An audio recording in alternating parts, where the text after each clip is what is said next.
আসসালামু আলাইকুম এভরিওয়ান। তুমি কি আমার সেই ভালোবাসা গল্পের সম্পূর্ণ পর্ব?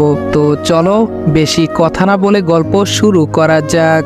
আমার স্ত্রী আদিবা যখন আমাকে পুলিশের কাছে ধরিয়ে দিয়ে বলল, অফিসার, এই নরপশু ধর্ষককে কঠিনতম শাস্তি দিন, নেক্সট টাইম যেন কোনো মেয়ের দিকে চোখ তুলে তাকানোর সাহসটুকু তার না থাকে, তখন আমি বললাম, আজ আপনি প্রমাণ করে দিলেন যে অন্যায়কারী যতই ভালোবাসার মানুষ হোক না কেন তার শাস্তি অনিবার্য।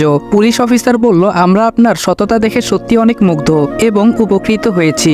আপনার সাহায্য ছাড়া এই ধর্ষককে গ্রেফতার করা সত্যি অনেক কঠিন হয়ে যেত। পুলিশ অফিসার এই বলে আমাকে গ্রেফতার করলো। সেদিকে আমার কোনো ভ্রুক্ষেপ নেই। আমি শুধু আদিবার দিকে অবাক দৃষ্টিতে তাকিয়ে দেখছি। যে মেয়েটা আমাকে এত ভালোবাসে সে আমাকে নিজ হাতে পুলিশের কাছে ধরিয়ে দিল। এ কথা ভাবতেই বুকের বাঁ পাশে কেমন জানি দুমড়ে মুচড়ে উঠছে। আপনারা হয়তো আমাকে ধর্ষক ভাবছেন, কিন্তু প্রকৃতপক্ষে আমি ধর্ষক নই। মিথ্যা অভিযোগে আমাকে আসামি বানানো হয়েছে। কিছুদিন আগের ঘটনা। রাজীব আমাদের এলাকার নেতার ছেলে, যার দরুন ক্ষমতার বড়াই সে একটু বেশি করে থাকে। একদিন তিন্নিকে রাজীব অনেক বাজেভাবে রাস্তায় ইফটিজিং করে। তারপর বিষয়টি তিন্নি আমাকে দ্রুত জানায়। ব্যাস, রাজীবকে সেদিন ভালো করেই গণধোলাই দিয়ে দেই। গণধোলাই খাওয়ার পর রাজীব আমাকে উদ্দেশ্য করে শুধু একটাই কথা বলেছিল, কাজটা তুই একদম ঠিক করলি না, এর জন্য তোকে অনেক পস্তাতে হবে। রাজীবের এমন ধারা কথা শুনে বেশি একটা রিয়াক্ট করিনি, হালকাভাবেই নিয়েছিলাম। রাজীবকে মারার সপ্তাহখানেকও যায়নি, এর মধ্যে রাজীব মধ্যরাতে তিন্নিকে বাড়ি থেকে তুলে এনে অপহরণ করে এবং বিভিন্নভাবে তিন্নিকে ব্ল্যাকমেল করে এবং অপহরণের সব দোষ আমার উপরে চাপিয়ে দেয়। তিন্নিও নিরুপায় হয়ে পুলিশের জবাবদিহিতে আমার নামটাই বলে ফেলে। সুযোগ বুঝে রাজীব ও তার বাবা জাবেদ সাহেব আমাকে তিন্নির ধর্ষক বানিয়ে দেয়। তাছাড়া ধর্ষিতাই যখন আমার নামটা বলেছে, এ থেকে কি বা প্রমাণ হতে পারে? ভালোভাবেই ধর্ষণের মামলায় ফেসে গেলাম। তিন্নি হয়তো আমার নামটা পুলিশের জবাবদিহিতে বলতে চাইনি। রাজীবই তিন্নিকে মেরে ফেলার ভয় কিংবা অন্য কোনো ভাবে ভয় দেখিয়ে এসব করিয়েছে, তা আমি খুব ভালো করে বুঝতে পেরেছিলাম। এরপর তিন্নি নিজের মুখে আমার নামটা স্বীকার করায় এলাকার মানুষজনরাও সত্য মিথ্যা যাচাই না করে খুব দ্রুত আমাকে ধর্ষক ভেবে নেয়। নিজেকে নির্দোষ হিসেবে সবার সামনে উপস্থাপনা যে করব সে সুযোগই ছিল না। এলাকার সবাই আমার উপরে ক্ষেপে গিয়েছিল। নিরুপায় হয়ে নিজের আত্মগোপনের পথ অবলম্বন করি। বাড়িতে বাবা মা তারাও আমার বিপক্ষে চলে গিয়েছিল। পলাতক অবস্থায় একমাত্র আমার সহধর্মিনী আদিবার সঙ্গে যোগাযোগ হতো। অসহায় হয়ে আদিবার কাছে কান্না করে বলতাম, আদিবা, বিশ্বাস করো, আমি সত্যি তিন্নিকে অপহরণ করিনি। সে আমার কথাতে কোনো রিয়াক্ট না করেই বলতো, আমি জানি তুমি এসব কাজ কখনো করতে পারো না। আচ্ছা যাই হোক, এখন তুমি কোথায় আছো? আমি বললাম, তা বলা আমার পক্ষে সম্ভব না। আদিবা বলল, তোমার স্ত্রীকে তুমি অবিশ্বাস করছো? আদিবার এমন বিশ্বাসযোগ্য কথায় কোন জায়গায় অবস্থান করছি তা নিমিষেই বলে দেই। একদিন পর আদিবা আমার সঙ্গে দেখা করতে চলে আসে। আমি তাকে দেখা মাত্র অনেকটাই আবেগপ্রবণিত হয়ে জড়িয়ে ধরে বলি, আদিবা, বিশ্বাস করো, আমি সত্যি তিন্নিকে অপহরণ করিনি। এর সবটা জাবেদ নেতার ছেলে রাজীব ষড়যন্ত্র করে আমাকে ফাঁসিয়েছে। আদিবা বলল, কোনো ধর্ষক ধর্ষণ করে তা নিজ মুখে স্বীকার করে না, তা আমি ভালো করেই জানি। আর আমাকে এতটাও বোকা ভেবো না। তিন্নি নিজ মুখেই তোমার নামটা বলেছে, রাজীবের নাম বলে নাই। আমি বললাম, তার মানে তুমিও আমাকে অবিশ্বাস করছো?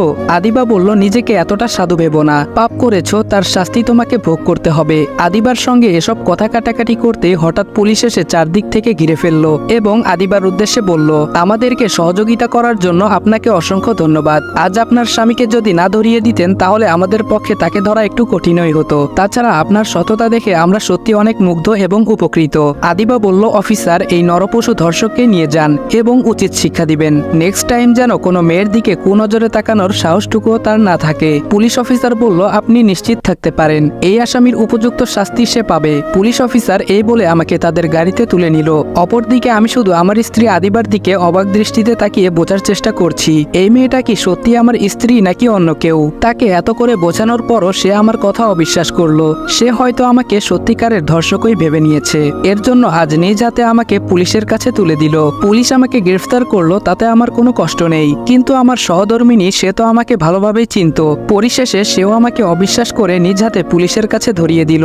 এটা ভাবতেই বুক ফেটে যেন কান্না আসছে। যে মেয়েটা আমাকে এত ভালোবাসতো, অথচ আজ পরিস্থিতির মোকাবেলায় আমার শাস্তি সে কামনা করছে। সত্য একদিন না একদিন সবার সামনে প্রকাশ হয়ে যাবে, কিন্তু মাঝখান থেকে আমাকে বিনা অপরাধে কারাগারে বন্দী থাকতে হবে। এমন পরিস্থিতিও যে আমাকে ফেস করতে হবে তা আজ মানতে খুব কষ্ট হচ্ছে। আদিবা, ও হয়তো একদিন সত্যটা জানতে করতে পারবে। সেদিন নিশ্চয়ই তার কৃতকর্মের জন্য অনেকটা আফসোস করবে, তবে তার আফসোস পর্যন্তই সীমাবদ্ধ থাকবে, ক্ষমা সে পাবে না। লকআপে বসে বসে আনমনে ভেবে যাচ্ছি, হঠাৎ এক পুলিশ অফিসার এসে ভাবনার বিচ্ছেদ ঘটিয়ে বলে উঠল, একটা মেয়ের জীবন এভাবে শেষ করতে তোর কলিজা একটুও কাঁপলো না? আমি বললাম, স্যার আমি সত্যি এই কাজটা করিনি, আমাকে ফাঁসানো হচ্ছে। পুলিশ অফিসার বলল, কালকেই তোর আসল বিচার হবে কোর্টে, রেডি থাকিস। এই বলে তিনি চলে গেলেন। পরের দিন আমাকে কোর্টে নেওয়া হলো। সেখানে উপস্থিত জাবেদ নেতা ও তার ছেলে রাজীব এবং তিন্নি সহ তার পরিবার। একমাত্র আমার পরিবারের কোনো একজন লোক আসেনি, তারা হয়তো লজ্জায় আসেনি। কাঠঘরে দাঁড়িয়ে আছি, ওইদিকে তিন্নিকে উকিল জিজ্ঞেস করছে, আর তিন্নি অনেক ভয়ে অবিরাম কান্না করছে, কোনো মতেই মুখ থেকে কোনো কথা বের করছে না। উকিলের ধমকানোতে আর জাবেদ নেতার ইশারায় তিন্নি নিরুপায় হয়ে পরিশেষে আমার নামটাই উকিলকে বলে ফেলে। জজও তিন্নির জবাবদিহি শুনে রায় দিলেন 10 দিনের রিমান্ড এবং 7 বছরের জেল। এ কথা শুনে চোখ থেকে অঝর ধারায় জল গড়িয়ে পড়তে লাগলো। রাজীবের দিকে লক্ষ্য করলাম, সে আমার দিকে বিশ্বজয় করার মতো প্রাপ্তির হাসি হেসে তার বাবার সঙ্গে চলে গেল। তিন্নি শুধু চোখের জল ফেলছিল। সে হয়তো আমাকে ফাঁসাতে চায়নি, কিন্তু পরিস্থিতি তাকে এমন করতে বাধ্য করেছে। তিন্নির দিকে তাকাতেই তা বুঝতে পারলাম। আজ নিজেকে কেমন যেন অসহায় লাগছে। আমার পরিবার পরিজন থাকার পরেও কেউ দেখতে পর্যন্ত আসলো না। 10 দিনের রিমান্ডে অসহ্যকর শাস্তি ভোগ করতে হলো। এর মধ্যেও কেউ খোঁজ খবর নিতে আসেনি। 15 দিন কেটে যাবার পর আদিবা আমার সঙ্গে দেখা করতে আসলো। তাকে দেখা মাত্রই মুখ ফিরিয়ে নিলাম। রাগে পুরো শরীর রিরি করছে, মনে হচ্ছে তাকে জ্বলন্ত আগুনে পুড়িয়ে ফেলি। আদিবা আমাকে মুখ ফিরাতে দেখে কিছুটা কান্নামাখা সুরে বলল, তোমার সহধর্মিনী হওয়া সত্ত্বেও তোমাকে পুলিশের হাতে ধরিয়ে দিয়ে মোটেও ঠিক করিনি, কিন্তু কি করব বলো? এলাকার সবাই যে আমাকে চাপ দিতে শুরু করেছিল, অতিষ্ঠ হয়ে এমনটা করেছি। কিন্তু কদিন পর তিন্নি আমাকে যখন বলল, আদিবা আপু, রনি ভাইয়ার কোনো দোষ নেই, সে সম্পূর্ণ নির্দোষ, এসব কিছু রাজীব শয়তানটাই করেছে, আমাকে রনি ভাইয়ার নাম বলতে বাধ্য করেছে এবং আমার পরিবারকে মেরে ফেলার ভয়ও দেখিয়েছে। নয়তো আমাকে মেরে ফেললেও কখনো রনি ভাইয়ার নামটা বলতাম না। তিন্নির কাছ থেকে সত্যটা শুনে সেদিন আকাশ ভেঙে যেন আমার মাথার উপরে পড়ার উপক্রম হয়েছিল। এছাড়া তোমাকে পুলিশের হাতে ধরিয়ে দিয়ে আমি আমার নিজের মধ্যে কষ্ট অনুধাবন করেছি, কোনো কিছুতেই ভালো লাগছিল না। আদিবা কান্না করে এক নিমিষেই বলল। তার এসব কথা শুনে আমার পুরো শরীর যেন জ্বলে যাচ্ছিল। অনেকটাই রাগান্বিত হয়ে আদিবার উদ্দেশ্যে বললাম, এখানে আমার দুর্দশা দেখে উপহাস করতে এসেছিস? আমাকে এই অবস্থায় দেখতে তোর খুব ভালো লাগছে তাই না? তুই আমার স্ত্রী হওয়া সত্ত্বেও আমাকে অবিশ্বাস করেছিস, এমনকি নিজের ছলনা করে পুলিশের কাছে ধরিয়ে দিয়েছিস। এরপরেও নির্লজ্জের মতো এখানে কেন আসছিস? জেল থেকে একদিন না একদিন ঠিকই বের হব, তখন তোর হিসাবটাও ভালোভাবেই নিব, প্রস্তুত থাকিস। আদিবা আমার রাগান্বিত কথাবার্তা শুনে মাথা নিচু করে চোখের জল ফেলতে লাগলো এবং কিছুক্ষণ পর লক্ষ্য করলাম বাবা মা তারাও আমাকে দেখতে চলে আসছে। তারা আমাকে দেখা মাত্রই কান্নাকাটি করতে লাগলো। প্রথমে মা এসে বলল, তিন্নি যদি আমাদের কাছে সত্যিটা না বলতো তাহলে আমরা এখনো হয়তো তোকে অবিশ্বাসই করে যেতাম। এখন আমাদের ভুল ভেঙেছে বাবা, আমাকে তুই ক্ষমা করে দিস, আর আজই তোকে জেল থেকে ছাড়ানোর ব্যবস্থা করব। বর্তমানে মার কান্নাটা কেন জানি আমার কাছে নাটক বলে মনে হচ্ছে। যে সময় আমার উপরে রিমান্ডের অসহ্যকর শাস্তি বয়ে গেল তখন কোনো খোঁজ খবর নিতে আসলো না, এখন এসে মিছে চোখের জল ফেলছে। মাকে স্বাভাবিকভাবেই বললাম, এবার মিছে নাটক করাটা বন্ধ করো এবং আমার চোখের সামনে থেকে দূর হও। তোমাদের এইসব নাটক দেখার কোনো ইচ্ছা আমার নেই। আর হ্যাঁ, আমাকে ছাড়ানোর কোনো প্রয়োজন নেই। আমার যদি নিজ কোনো ক্ষমতা থাকে তাহলে আমি এমনি বের হব। উপস্থিত বাবা মা আমার কথা শুনে অবাক দৃষ্টিতে তাকিয়ে রইল এবং তাদের মধ্যে থেকে আদিবা বলে উঠল, প্লিজ রাগ করো না মা বাবা, তারাও পরিস্থিতির শিকার, ইচ্ছা করে তোমার সঙ্গে এমনটা করেনি, একটু বোঝার চেষ্টা করো। আমি বললাম, অনেক হয়েছে, এবার তোমাদের নাটকগুলা বন্ধ করো এবং আমার চোখের সামনে থেকে চলে যাও। তোমাদের এখন যতই দেখছি মাথা ঠিক ততই গরম হচ্ছে, কথা না বাড়িয়ে আমার চোখের সামনে থেকে দূর হও প্লিজ। এই কথা বলা মাত্রই তারা মাথা নিচু করে চলে যেতে লাগলো। মা শুধু কান্না করে যাচ্ছিল। আজকে তাদের কান্না দেখে কোনো খারাপ লাগা কাজ করছে না। আগে তো তাদের চোখের এক ফোঁটা জলও সহ্য করতে পারতাম না। আর আদিবার সঙ্গে কখনো তুমি থেকে তুই বলে ডাকিনি, অনেকটাই ভালোবাসতাম, কিন্তু ও আমার সঙ্গে এমন করবে তা সত্যি অবিশ্বাস্য। যাই হোক, জেল থেকে ছাড়া তো পাবই। সবার আগে রাজীবকে উচিত শিক্ষা দিব এবং আদিবাকেও ডিভোর্স দিয়ে দিব। বর্তমানে আদিবার কথা মনে হলেই কেমন জানি রাগের শিহরণ জেগে ওঠে। বাবা মা ও আদিবা চলে যাবার পর একজন পুলিশ অফিসার হাতে একটি চিঠি এনে বলল, রনি, তোমার জন্য চিঠি পাঠানো হয়েছে। পুলিশের হাতে চিঠি পেয়ে কিছুটা চিন্তিত হয়ে গেলাম। এ সময় আবার কিসের চিঠি? পুলিশ অফিসার আমার চিন্তিত হওয়া দেখে কিছুটা হাসি মুখেই বলল, চিন্তিত হবার কোনো কারণ নেই, এই চিঠিটা তুমি পার্সোনালি খুলে দেখো। পুলিশ অফিসার এই বলে চলে গেল। তারপর চিঠিটা খুলে হাতের লেখা দেখেই বুঝে গেলাম এইটা আদিবার হাতের লেখা, এজন্য পড়তে লাগলাম। আমি জানি আমার উপর এখন ভীষণভাবে রেগে আছো, কিন্তু আমি কি করতাম? সবাই যে আমাকে ভীষণ চাপের ভেতরে রেখেছিল। যাই হোক, আসল কথা বলি, এখন আর বাড়তি কোনো কথা বলতে চাই না। তোমাকে পুলিশের কাছে ধরিয়ে দেওয়ার কদিন পরই আচমকা মাথা ঘুরে পড়ে যাই। এমনিতেই সারাক্ষণ তোমার চিন্তা ভাবনা করতাম। তো মা আমায় এই অবস্থায় দেখে দ্রুত ডাক্তারের কাছে নিয়ে যায়। পরীক্ষা নিরীক্ষা করার পর ডাক্তার বলল আমি মা হতে চলেছি। কথাটা শুনে যতটুকু খুশি হয়েছি পরক্ষণেই তোমার কথা ভেবে মন খারাপ হয়ে যায়। নিজের পায়ে তো আমি নিজেই কুড়াল মেরে বসে আছি। তোমার সামনেই কথাটা বলতাম, কিন্তু আমার প্রতি তোমার রাগ ঘৃণা তাই স্পষ্টই দেখতে পেয়েছিলাম। তাই কথাটি তোমার সামনে মুখ ফুটে বলার সাহস পেলাম না, ভয়ে চিঠির মাধ্যমে জানাতে হলো। আর হ্যাঁ, পারলে আমাকে ক্ষমা করে দিও। ইতি, তোমার অপ্রিয় আদিবা। চিঠিটা পড়ার পর এত কষ্টের মাঝেও ভালো লাগা কাজ করছে, কারণ আমি বাবা হতে চলেছি। স্বাভাবিক অবস্থায় থাকলে হয়তো আনন্দটা ভালোভাবেই প্রকাশ করতাম, কিন্তু মনে চাপা কষ্ট থাকায় এই আনন্দটাও কষ্টে রূপান্তরিত হলো। আর আদিবার কৃতকর্মের কথা মনে পড়তে আবার সেই রাগ কাজ করতে লাগলো। নিমিষেই চিঠিটা ছিঁড়ে টুকরো টুকরো করে ফেললাম এবং মনস্থির করলাম সে যাই কিছু বলুক না কেন তাকে ডিভোর্স দিব, এটাই ফাইনাল। এভাবেই কিছুদিন কেটে গেল। এর মধ্যে বাবা মা আদিবা তারা অনেকবার আমার সঙ্গে দেখা করতে এসেছে, কিন্তু প্রতিনিয়ত তাদেরকে আমার কথার অপমানের সম্মুখীন হতে হয়েছে। তারপরও তারা বেহায়াদের মতো আমার সঙ্গে দেখা করতেই আসতো। এইভাবে 1 মাস জেলে থাকার পর বাবা আজ জামিন করিয়ে নিল।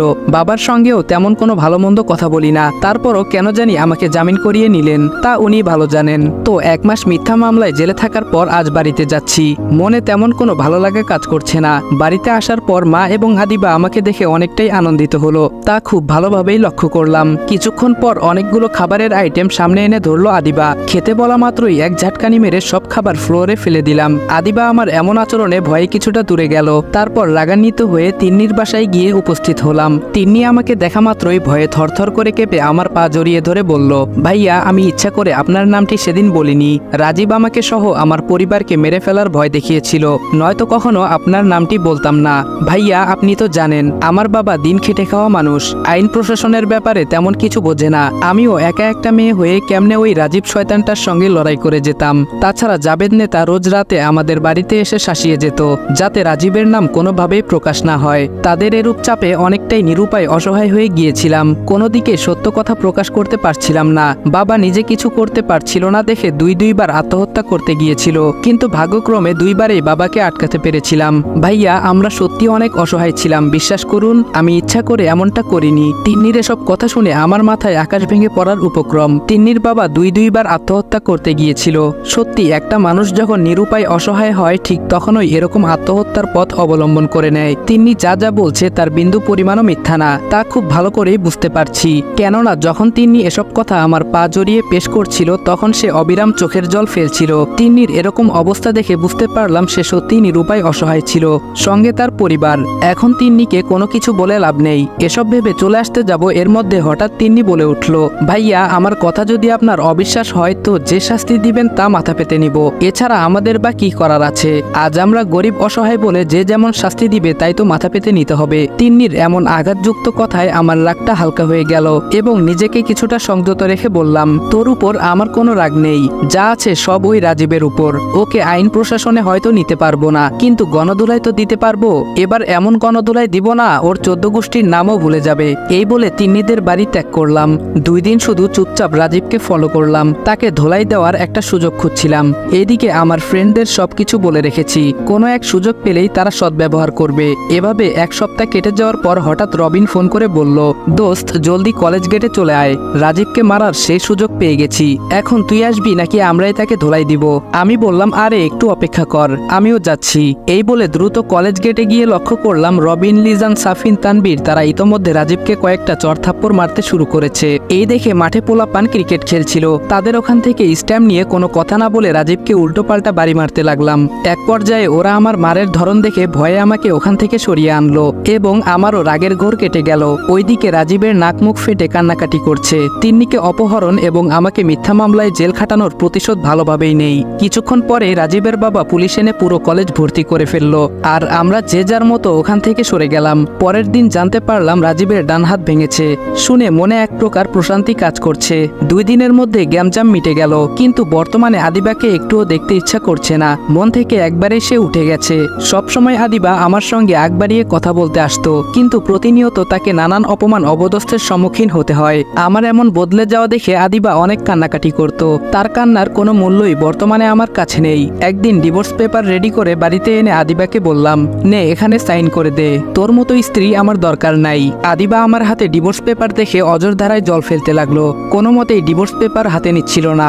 মা আদিবার কান্না শুনে দ্রুত আমার রুমে চলে আসলো। মা আমার হাতে ডিভোর্স পেপার দেখে বলে উঠল, বাবা তুই কি পাগল হয়ে গেছিস? বৌমা 3 মাসের অন্তঃসত্ত্বা, এই অবস্থায় তাকে ডিভোর্স দিতে তোর একটুও কলিজা কাঁপছে না? আমি বললাম, না একটুও কাঁপছে না। এর মতো বউ থাকার চেয়ে না থাকাই ভালো। ভালোই একে ডিভোর্স পেপারে সাইন করতে বলো, নয়তো আমার রাগ উঠে গেলে খুব খারাপ হয়ে যাবে কিন্তু।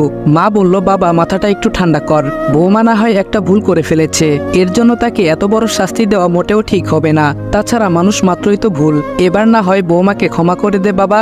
আমি বললাম, ওর কোনো ক্ষমা নেই, দয়া করে তুমি এখান থেকে চলে যাও। ডিভোর্স পেপারে কিভাবে সাইন করা লাগে তা আমি খুব ভালো করেই জানি। আদিবা আমার রাগ দেখে মার পেছনে গিয়ে বলে উঠল, মা আমি ডিভোর্স পেপারে সাইন করতে পারবো না, দরকার পড়লে এই বাড়ি থেকে লাশ বের হবে, কিন্তু ডিভোর্স পেপারে সাইন করব না। আমি বললাম, তোকে বললাম না ডিভোর্স পেপারে সাইন করতে, এত ভনিতা করছিস কেন? এই বলে ঠাস করে আদিবার গালে থাপ্পড় মারা মাত্রই বাবা দরজার সামনে এসে হাজির হলো এবং অনেকটাই রাগান্বিত হয়ে আমার উদ্দেশ্যে বলে উঠল, তোর কি জ্ঞান বুদ্ধি একেবারেই কমে গেছে নাকি? বৌমা অন্তঃসত্ত্বা, সেটা কি তুই জানিস না? এ অবস্থায় তাকে এত টর্চার করা কি তোর ঠিক হচ্ছে?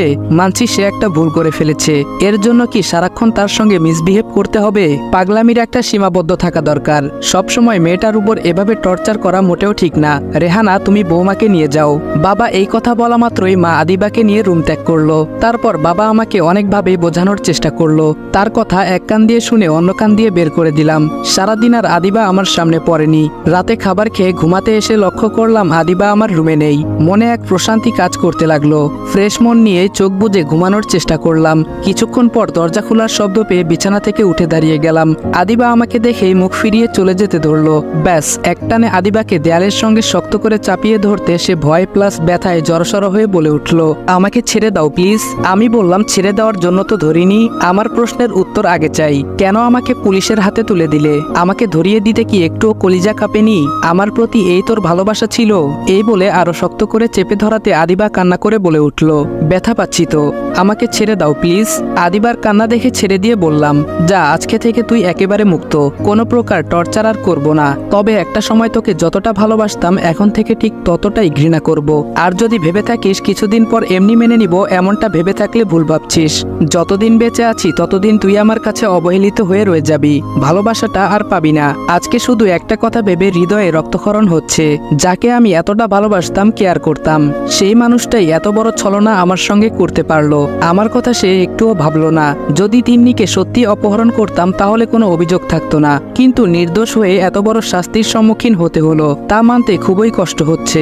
এ কথা বলা মাত্রই 2 ফোঁটা জল গাল বেয়ে পড়ার আগেই তা মুছে নিলাম। আদিবা আমার পা জড়িয়ে ধরে বললাম তো আমার ভুল হয়েছে, ক্ষমা করে দাও প্লিজ। আমি বললাম, এখন ক্ষমা চেয়ে বা কি হবে?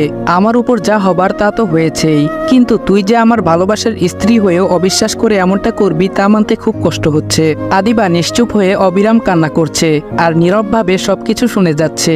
আমি বললাম, ডিভোর্স যখন বাবা মার কারণে তোকে দিতেই পারবো না, তো একটা কথা মনে রাখিস, আজকের পর থেকে তোর আর আমার মাঝে কোনো সম্পর্ক থাকবে না, আর ভুলেও তুই আমার সংস্পর্শে আসার চেষ্টা করবি না। আদিবা কথাগুলো নীরব হয়ে শুনছিল, কোনো কিছু বলছিল না। এদিকে আদিবাকে কোনো আঘাতও করতে পারছিলাম না, আবার নিজেকে সংযতও রাখতে পারছিলাম না। ভয় হতো যদি রাগের ঘোরে অনাগত সন্তানটার কোনো ক্ষতি হয়ে যায়, তখন নিজেকে হাজার অনুশোচনায় ফেলেও সে ভুলের সমাধান মিলবে না। আদিবা অন্তঃসত্ত্বা ছিল বলেই রাগটা নিজের মধ্যে পুষে রাখতে হতো। সেদিন থেকেই আদিবা এক রুমে থাকতো আর আমি অন্য রুমে থাকতাম। আদিবা অনেক চেষ্টা করতো একসঙ্গে থাকার, কিন্তু আমার রাগ দেখে ভয়ে কাছে ঘেঁষতে পারতো না। এভাবেই কয়েক মাস কেটে গেল, তবুও আদিবার প্রতি সেই রাগই রয়ে গেল, বিন্দু মাত্র কমলো না। এখন অবশ্য তাকে কোনো টর্চার করি না, এমনকি ভালো মন্দ কোনো কথাও বলি না, সব সময় এড়িয়ে চলি। আদিবা হয়তো ভেবেছিল কিছুদিন পর রাগ অভিমান কমে যাবে, তারপর তাকে এমনি মেনে নিব, কিন্তু যখন লক্ষ্য করলো কোনো প্রকার কথাই বলছি না, তখন সে রিয়াক্ট করতে শুরু করলো এবং আমার সঙ্গে কথা বলার চেষ্টা করত। একদিন তো মুখ ফুটে বলে উঠল, এভাবে আর কতদিন আমার সঙ্গে কথা না বলে থাকবে? আমি কোনো কথাই বলছি না। আদিবা বলল, কি হলো, চুপ করে আছো কেন বলো? একটা ভুলের জন্য কি আমাকে এভাবে শাস্তি শাস্তি দিবে। মানছি আমি ভুল করেছি, কিন্তু তার জন্য তো অনেক ক্ষমাও চেয়েছি, তোমার পা জড়িয়ে কান্নাকাটিও করেছি। তারপরও আমার সঙ্গে কথা বলছো না, সব সময় কেমন জানি পাশ কাটিয়ে চলাফেরা করছো। এভাবে আর কতদিন চলবে? প্লিজ এবার অন্তত কিছু একটা বলো, কতদিন এভাবে পাশ কাটিয়ে চলবে? আমি বললাম যতদিন বেঁচে আছি ততদিন চলবো, ভালো না লাগলে ডিভোর্স নিতে পারো, সমস্যা নেই। আদিবা বলল, আমার এই অনাগত সন্তানকে কে দেখবে? তোমাকে ছাড়লেও সন্তানকে তো ছাড়বো না, সে আমার কাছেই থাকবে। স্বামী সন্তান দূরে সরিয়ে আমি থাকতে পারবো না। আমি বললাম, তা তোমার একান্তই পার্সোনাল ব্যাপার। আদিবা বলল, ও আচ্ছা, তার মানে তোমার লাইফে আমার কোনো সংযুক্ত নেই, এটাই কি বোঝাতে চাচ্ছ? আমি বললাম, ঠিক তাই। আদিবা বলল, আমার প্রতি এতই যখন রাগ, তাহলে আমাকে মেরে ফেললেই তো হয়। তিলে তিলে কষ্ট দেবার চেয়ে একেবারেই আমাকে শেষ করে দাও। স্বামীর অবহেলায় বেঁচে থাকার চেয়ে মৃত্যুবরণ করাই শ্রেয়। মানুষ মাত্রই তো ভুল, আর সে মানুষটা যদি তার ভুল বুঝে অনুতপ্ত অনুশোচনায় থাকে, তাকে তো একটা সুযোগ দেওয়া হয়। তাহলে তুমি কেন আমাকে সে সুযোগটা দিচ্ছ না? আমি বললাম, সবকিছুরই একটা সীমারেখা থাকে, আর তুমি সে সীমারেখা অতিক্রম করে ফেলেছ। তুমি যেটা ভুল বুঝে এখন ক্ষমা চাচ্ছ, তা তোমার ভুল ছিল না। ইচ্ছা করেই আমাকে পুলিশের হাতে ধরিয়ে দিয়েছ এবং রিমান্ডের অসহ্যকর শাস্তিও ভোগ করিয়েছ। এত কিছু হবার পরও সবকিছু ভুলে তোমাকে স্ত্রী হিসাবে মেনে নেওয়া আমার পক্ষে সম্ভব না। আর সত্য বলতে, তোমার প্রতি আগে যে ভালোবাসা ছিল তা এখন রাগ ঘৃণায় রূপান্তরিত হয়েছে। সুতরাং এই মনে তোমার জন্য কোনো জায়গা নেই। আদিবা ছলছল দৃষ্টিতে তাকিয়ে বলল, আমার অনাগত সন্তানটার কথা ভেবে অন্তত কাছে রাখো। আমি বললাম, সম্ভব না। আদিবা কান্না করে বলল, এভাবে কেন আমাকে দূরে সরিয়ে দিচ্ছ? আমি প্রতি উত্তরে কোনো কিছুই বললাম না। আদিবার কথায় নিশ্চুপ হয়েই থাকতাম, কোনো রেসপন্স দিতাম না। এইভাবেই দিনকাল কাটতে লাগলো। এইদিকে আদিবার চেহারায় মাতৃগর্ভের ছাপ স্পষ্ট ফুটে উঠেছে। এই সময় তার অনেক কিছুই প্রয়োজন হয়, আর আদিবার সঙ্গে তো কোনো কথা বলতাম না। মাকে গিয়ে জিজ্ঞেস করলে মা আদিবার কাছ থেকে প্রয়োজনের সবটা শুনে এসে আমাকে লিস্ট ধরিয়ে দিত। আমিও তার প্রয়োজনীয় দ্রব্যের প্রতি কোনো অবহেলা করতাম না, সবটাই এনে দিতাম। এভাবেই চলছিল আমার আর আদিবার দাম্পত্য জীবন। বাবা মা তারা ব্যাপারটা ভালোভাবেই লক্ষ্য করছিল। তারা বুঝতে পারতো আদিবার সঙ্গে আমার কোনো বনিবনা নেই। এই বিষয়ে বাবা আমাকে কিছু না বললেও মা বলতো, বাবা এমন রাগ করিস না, এবার বৌমাকে মেনে নে, মেয়েটা তোর জন্য লুকিয়ে লুকিয়ে চাপা কান্না করে, তা আমি স্পষ্ট দেখেছি। তাছাড়া অনেক দিন তো হয়ে গেল, এবার অতীতের কথা সব ভুলে গিয়ে মিট করে নে। আমি বললাম, সম্ভব না মা, আদিবাকে আমি ডিভোর্স দিতে চেয়েছিলাম, কিন্তু তোমাদের জন্য আর তা হয়ে উঠল না। তবে এখন যেভাবে আলাদা থাকছি এমনভাবেই সে থাকতে পারলে থাকবে, নয়তো সে যেদিকে খুশি সেদিকে যেতে পারে, আমার কোনো আপত্তি নেই। মা বলল, ধুর পাগল ছেলে, কি সব আবল তাবল বকছিস? হ্যাঁ, আদিবা যে মা হতে চলেছে এই অবস্থায় তার সঙ্গে এরূপ আচরণ করছিস, তা সত্যি বেমানান এবং খারাপের দিকে যাচ্ছে। সবসময় নিজের প্রতিশোধে মেতে ওঠা ঠিক না বাবা, কিছু সময় পরিস্থিতির মোকাবেলায় নিজের রাগ জিদ বিসর্জন দিতে হয়। মার কথাগুলো তোয়াক্কা না করে সেখান থেকে চলে গেলাম। মা খুব ভালো করেই বুঝতে পারছিল আদিবাকে কখনোই মেনে নেওয়া আমার পক্ষে সম্ভব না। মাঝে মধ্যে আদিবাও যখন আমাকে জড়িয়ে ধরে কান্না করত তখন খারাপই লাগতো, কিন্তু পরক্ষণেই অতীতে তার কৃতকর্মের কথা মনে পড়ায় খুব দ্রুতই আগের রাগ জিদ কাজ করতে শুরু করত। তারপরও কোনো কিছুই বলতাম না, নিশ্চুপ হয়ে থাকতাম। মান অভিমান করতে গিয়ে দিনগুলো যে কিভাবে কেটে গেল তা বুঝতেই পারলাম না। আল্লাহর রহমতে কন্যা সন্তানের বাবা হলাম আজ।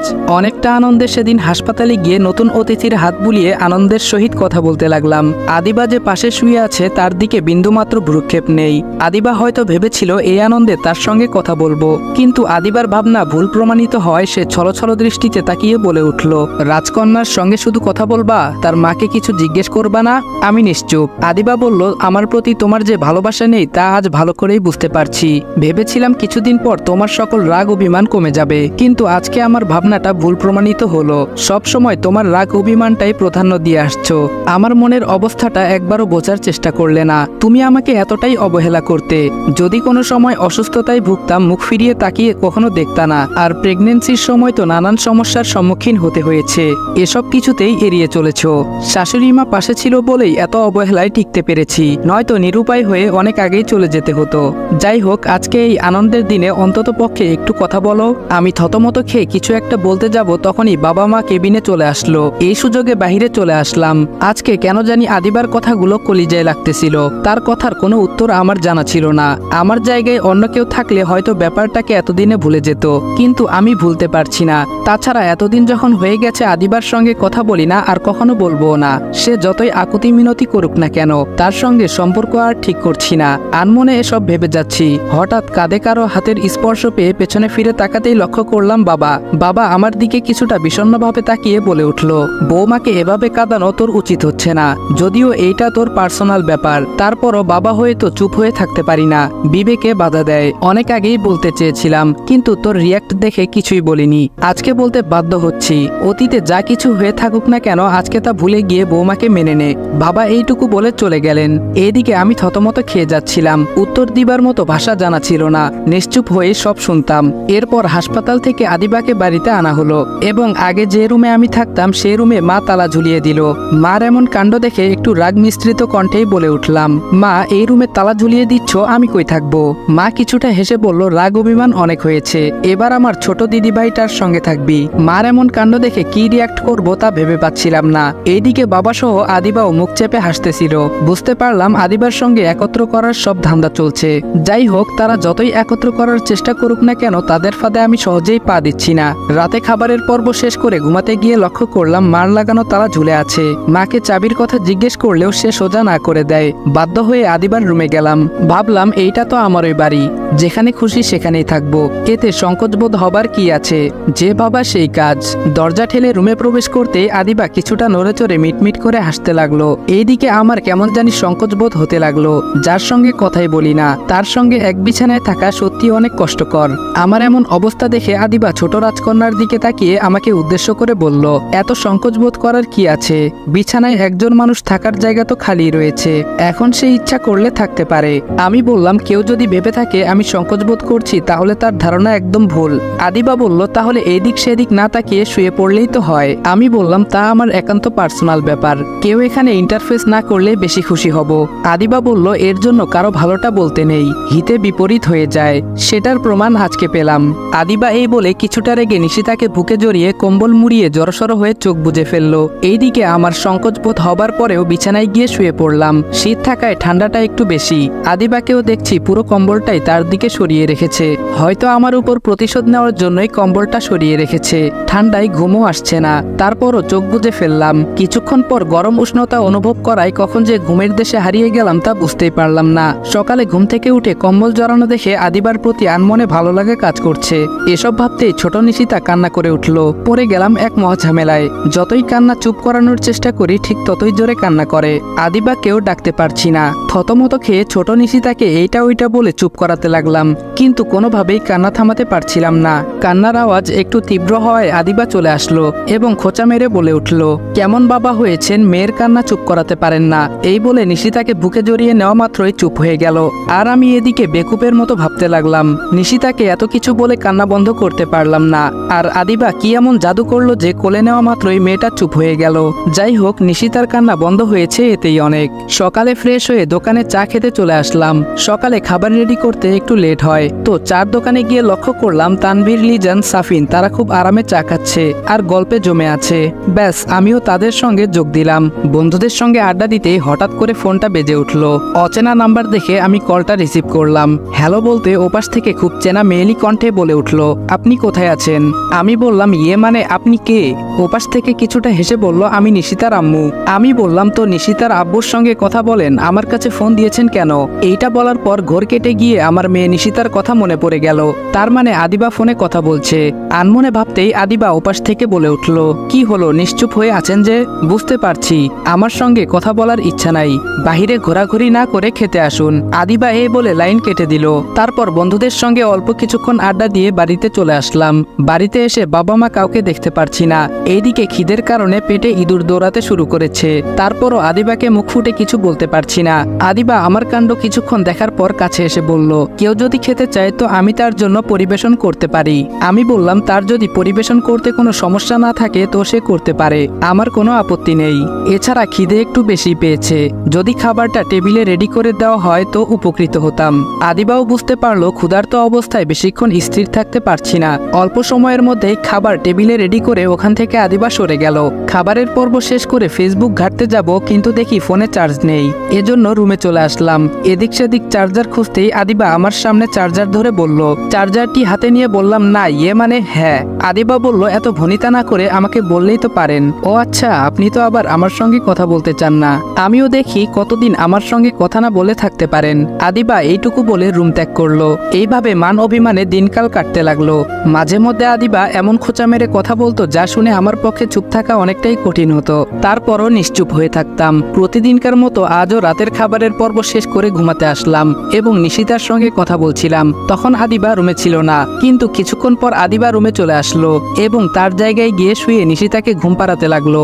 হঠাৎ নিশিতার দিকে তাকিয়ে আমাকে উদ্দেশ্য করে বলতে লাগলো, আমার কেন জানি সন্দেহ হচ্ছে তোর বাবা পর কোনো নারীর চক্রে পড়েছে, নয়তো জলজ্যান্ত বউ ঘরে থাকা সত্ত্বেও ভুলেও তাকে স্পর্শ করছে না। এর মানে নিশ্চিত তোর বাবা অন্য কোনো নারীর চক্রে পড়েছে। আদিবার এমন ধারা কথা শুনে নিশ্চুপ হয়ে আর থাকতে পারলাম না। চোখগুলো বড় বড় করে তার দিকে তাকিয়ে বলে উঠলাম, বাজে কথা বলা বন্ধ করো। আদিবা বলল, সত্য কথা বলছি তো, এর জন্য গায়ে কাটার মতো বিনছে তাই না? আমি প্রচন্ড রেগে বললাম, এবার বাড়াবাড়িটা কিন্তু একটু বেশি হয়ে যাচ্ছে। আদিবা বলল, ওই হ্যালো, আপনি এত তেলে বেগুনে জ্বলে উঠছেন কেন? আমি আমার মেয়ের কাছে নালিশ করছি মাত্র, এতে আপনি এত রিয়াক্ট করছেন কেন? আমি বললাম, কারণ কথাগুলো ঘুরিয়ে পেঁচিয়ে আমাকেই বলা হচ্ছিল।